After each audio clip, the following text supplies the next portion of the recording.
To all, आज आप class 7 में सेकंड चैप्टर पढ़ेंगे मेरी यूरोप यात्रा।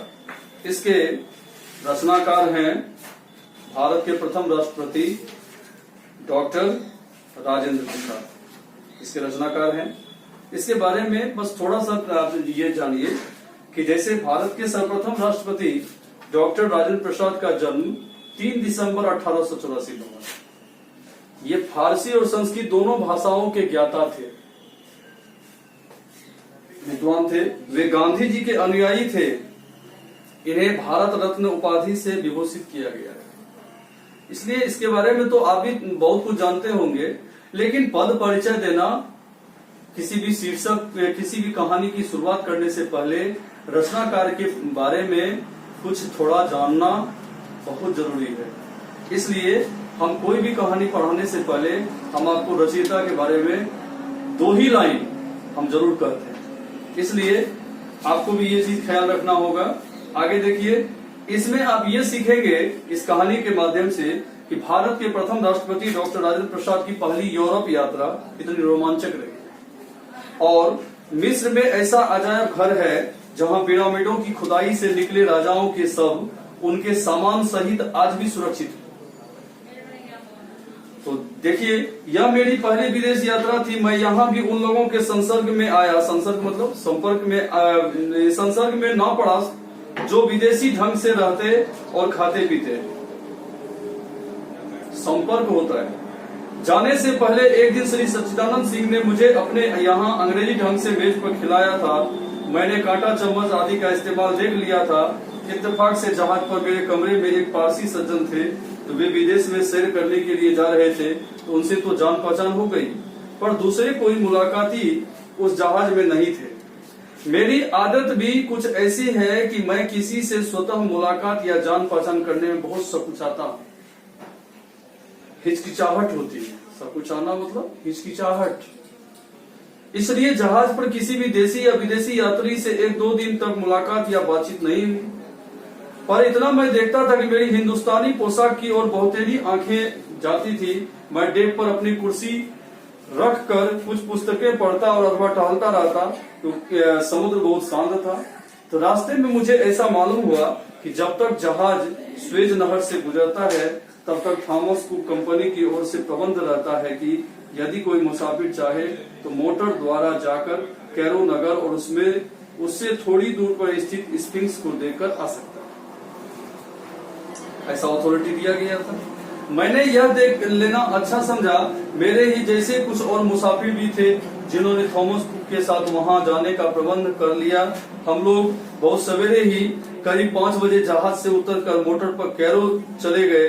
कैरो पहुंचने पर मुंह हाथ धोने और हल्का नाश्ता कर लेने के लिए एक होटल में हम लोग ले जाए गए। इसके बाद कैरो का अजायब घर देखने गए, तो वही पिरामिडों की खुदाई से निकली हुई चीजें सुरक्षित रखी गई है। यह बड़ा सुंदर संग्रह है कि प्राचीन मिस्र के कितने बड़े नामी और प्रतापी बादशाहों के सब, जिसे कहा जाता है मम्मी, जो पिरामिडों से निकले हैं, वो यहाँ सुरक्षित है। अब देखने में वे काले पड़ गए थे, पर मनुष्य का चेहरा, हाथ पैर तो ज्यों का त्यों था। वे जिस महीन कपड़े में लपेट कर दफनाए गए थे, वह कपड़ा भी अभी तक वैसे ही लिपटा हुआ है। आप समझ सकते हैं कि वो किस तरह से मेंटेन में रखा गया होगा। यह कपड़ा बहुत ही बारीक हुआ करता था।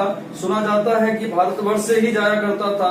उन दिनों वहां के निवासियों का विश्वास था कि आराम के सभी सामान यदि सबके साथ दफना दिए जाएं, तो परलोक में भी उनसे वह आराम पा सकता है। वहां के लोगों का यह मानना था कि यदि उसे इस तरीके से सारे सामानों से सुसज्जित होकर के दफनाया जाए, तो उसे परलोक में भी जो है वो आराम मिल सकता है। इसी विश्वास के अनुसार पिरामिडों के अंदर सबके साथ सभी आवश्यक वस्तुएं भी दफनाई जाती थी। अब देखिए कौन कौन है। कपड़े और गहने, बैठने के लिए चौकी आदि, खाने के लिए अन्न, श्रृंगार के सामान, सवारी के लिए रथ और नावें भी। वे सब चीजें एक से एक अच्छी बनी है, जिनसे जान पड़ता है कि उस समय भी लोग सोने का व्यवहार जानते थे। सुना है कि इसी प्रकार की खुदाई से मोहनजोदड़ो में जो गेहूं निकला, वह बो देने पर उग गया। और जादूगर के संग्रह और विशेषकर प्रतापी राजाओं के शब्द देखकर मनुष्य के जीवन की अनित्यता साफ साफ दिखने लगी। ऐसे दृश्य देखकर यह मालूम होने लगता है कि हम जो कुछ अपने बड़प्पन के मद में करते हैं वह सब कितना तुच्छ और अस्थायी है। जिन बादशाहों के संबंध में कहा जाता था कि उन्होंने अपने जमाने में बहुत जुल्म किया था, उनके सब उसी तरह आज भी पड़े हैं। जो विशेष करके वहाँ का इतिहास नहीं पढ़ता उसे उनके नामों तक की खबर नहीं। मैंने कुछ चित्र खरीदे। यद्यपि अजायब घर का सफर बहुत अच्छा रहा, तथापि मेरे दिल पर क्षणभंगुर जीवन की असारता का गहरा असर पड़ा।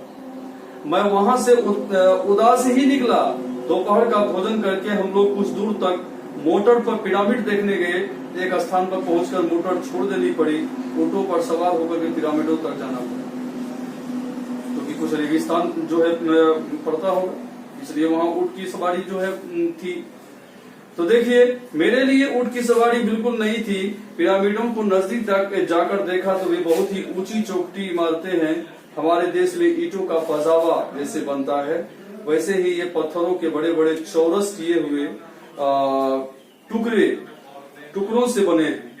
पजाबे की तरह ही नीचे की चौड़ाई ज्यादा था और जो ऊपर की ओर कम होती जा रही थी। इस तरीके से, जिस तरह से हम लोग अपना मंदिर बनाते हैं, नीचे की चौड़ाई ज्यादा और ऊपर में जाकर के कम। तो ईंटों का पजावा तो छोटा होता है, ये बहुत ही बड़े और बहुत ऊंचे हैं। मेरा अनुमान है कि इसकी एक ईंट शायद 4-5 हाथ लंबी होगी। इसी के अनुसार इसकी चौड़ाई और मोटाई भी होगी। ना मालूम कितने दिनों एक एक ईंट काटकर इतनी बड़ी इमारत तैयार हुई होगी। इसमें कितने गरीबों ने अपनी जिंदगी का कितना हिस्सा लगाया होगा। यह सब एक राजा के नाम को उसके मरने के बाद भी कायम रखने के लिए किया गया। ठीक है, जब पिरामिड की बात आती थी तो वहां उस जमाने के राजा महाराजा की चर्चा होती थी। तो नाम तो अब केवल पुस्तकों में ही रह गया है। वे इमारतें जिनसे मनुष्य कोई लाभ नहीं उठा सकता, अपनी जगह पर आज भी हजारों वर्षों के बाद ज्यों की त्यों खड़ी है।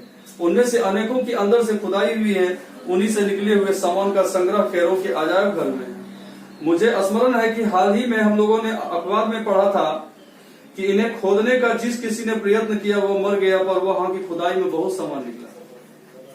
ऐसा वहां के लोगों का मानना है और न्यूज़पेपर में भी आया हुआ था। अब देखिए, स्फिंक्स क्या है। स्फिंक्स एक अजीब चीज है कि मुंह मनुष्य का और शरीर जानवर का। एक बहुत ही बड़ी मूर्ति उस रेगिस्तान में इस शक्ल की बनी पड़ी है कि सुनते हैं कि प्राचीन काल में इससे प्रश्न किए जाते थे और यह भविष्य की बातें बता देती थी। पर जो कुछ कहती थी उसे समझना बहुत कठिन था, लेकिन भविष्यवाणी वो कर देता था। अब बातें तो नहीं है, पर यह मूर्ति यूं ही खड़ी उस प्राचीन समय का स्मरण दिलाती है। आप वहां जाएंगे, यदि आपको वो मूर्ति मिलेगा तो आपको भी उसके बारे में सब कुछ पता चलेगा। आगे देखिए, यह सब देखकर हम लोग संध्या तक वापस आकर रेल पर सवार हुए। पोर्ट सईद में 11 बजे रात के करीब पहुंचे। वहां जहाज पहुंच गया था। हम सब अपने अपने कमरे में जाकर सो गए। भूमध्य सागर में पहुंचने पर कुछ सर्दी लगी। लाल सागर तो बहुत गर्म था, अरब सागर से भी अधिक। तो भूमध्य सागर में पूर्वी हवा भी जोर से चलती थी, इसलिए जहाज कुछ हिलता था। रास्ते में जो देखने को मिला, मैं सब कुछ देखता गया। इटली के नजदीक सिसिली टापू के पास होकर ही जहाज गुजरा। वहां का शहर कुछ दूर दिखाई दिया। पहाड़ तो साफ नजर आ रहा था। कई दिनों बाद हम लोग फ्रांस पहुंचे। रास्ते में कोई विशेष बात नहीं हुई। कभी कभी कोई टापू नजर आ जाता था तो सब लोग उसे देखने लगते थे। समुद्र यात्रा में चारों ओर पानी ही पानी दिखता है और दिन रात पानी देखते देखते 1-2 दिन के बाद ही जी उब गया। और अगर कहीं कोई दूसरा गुजरता हुआ जहाज नजर आ गया या जमीन देखने में आ गई तो बहुत आनंद आता था। सभी मुसाफिर उसे इस तरह देखने लगते कि मानो उन्होंने कभी जमीन देखी ही नहीं। ठीक है, तो हम लोग मार्सेल्स में सवेरे ही उतरे थे। वहां एक होटल में ठहर गए। वहां भी कुक कंपनी की कृपा से शहर के सभी देखने योग्य स्थानों को देख लिया। दिन भर घूम घाम कर रात की गाड़ी से पेरिस के लिए रवाना हो गया। पेरिस में गाड़ी बदलकर कैले पहुंचा। यहाँ फिर जहाज पर चढ़कर संध्या होते होते डोवर में उतर गया। डोवर से रेल पर चढ़कर रात के प्रायः 9 बजे लंदन पहुंच गया। यहाँ मैं मार्च के तीसरे सप्ताह में पहुंचा था और अभी तक काफी सर्दी थी।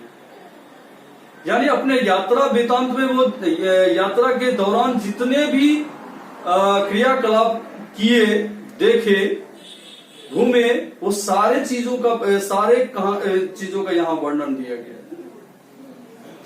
गोवर्धन के मेरे साथ आ जाने से खाना भी हिंदुस्तानी मिलने लगा। और जैसे यहाँ हम लोग भात दाल रोटी तरकारी खाते हैं तो वैसे ही वहां भी खाने लगे। मैं तो मुकदमे की पैरवी के लिए गया था। जिस रात में पहुंचा तो लोगों से बातचीत करके सो गया। पहुंचते ही मालूम हो गया कि सवेरे उठकर बैरिस्टर के यहाँ जाना होगा, क्योंकि उसने आपस में बातचीत करने के लिए समय दिया। इसलिए लंदन पहुंचने के 12 घंटों के अंदर ही मैं काम में जुट गया और जब तक मुकदमा खत्म ना हुआ दिन रात उसी के काम में लगा। तो ये कहानी है जिसके रचनाकार डॉक्टर राजेंद्र प्रसाद जी हैं और तो डॉक्टर राजेंद्र प्रसाद के द्वारा ये रचित ये कहानी है जिसको हमने आपको सुनाया। इसमें जो भी कठिन शब्द था उसके बारे में थोड़ा सा जानकारी भी दिए। अब आप लोग इसका शब्दार्थ तो याद कर ही लेंगे। हम फिलहाल इसका केवल टिक आउट आपको बता देते हैं और उसके आगे का जो भी ये ग्रामर पर्सन सब है, नेक्स्ट क्लास जो शुरू होगा ये हिंदी का, यदि हम नेक्स्ट चैप्टर शुरू करेंगे तो उससे पहले हम ये जरूर बता देंगे। अभी आप पहले लिखिए ग्रीकार्ड।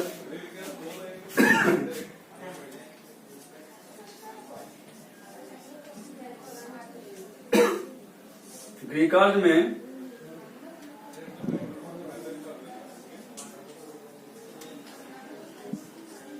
शब्दार्थ याद करें, कहानी ठीक से